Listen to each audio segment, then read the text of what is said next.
Hello guys, and welcome to this video. Today I will show with you how to give Canva access to laptop, to your camera and audio. So guys, go to this here top right corner, the three dot here, and search for setting.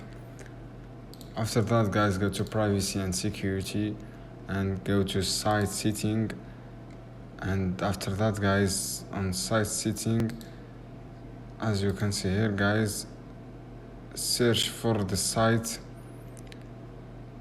view here, search here for this, click this option guys, view promotion and access site, and search Canva, as you can see here guys, this website, and you find guys this option here, click this here, this flash, and on the camera guys click allow, and the mic click allow.